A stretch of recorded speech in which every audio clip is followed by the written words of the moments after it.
Ce matin, j'écoutais sur France Culture cet homme dire je suis vide et j'ai la rage en moi. Et on peut se poser la question comment on peut être vide et avoir la rage. Et pourtant, ça marche. Je vais vous expliquer ça parce que aujourd'hui on parle de la guerre, il n'y a pas des monstres. Il y a une monstruosité qui naît, bien sûr. Mais les hommes qui sont confrontés avec la mort, avec le fait de tuer, chaque fois que je tue, je me tue. Et si ce sont des jeunes qui pensaient faire leur service militaire, qui se sont retrouvés en guerriers, eh bien, quand ils ont cette sensibilité de la vie, au moment où ils tuent, comme ils se tuent, ce qui va naître en eux, c'est le monstre. C'est-à-dire, plus je suis sensible, plus je suis monstrueux. C'est paradoxal.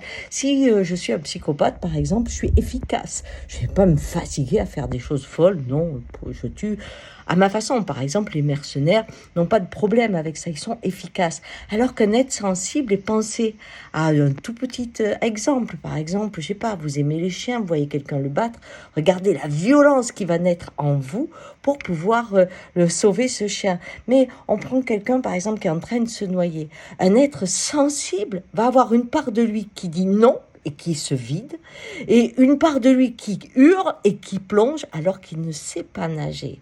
Quelqu'un qui sait nager va regarder la personne qui se noie et va tout de suite évaluer, je peux le sauver ou pas. Si c'est un contexte où c'est trop tard, la personne, il y a un trop grand torrent, il va pas y aller. Alors que celui qui est hypersensible risque de perdre la vie parce qu'il y a un vide et une rage qui apparaît. Vous voyez, c'est des fois très étonnant et c'est pour ça que quand vous travaillez avec moi, par exemple, et que vous découvrez cette partie sensible qui peut devenir monstrueuse, c'est extrêmement difficile de l'apprivoiser, je le comprends, parce que plus je suis sensible, plus le monstre, c'est-à-dire pour ne pas voir l'horreur, je deviens l'horreur.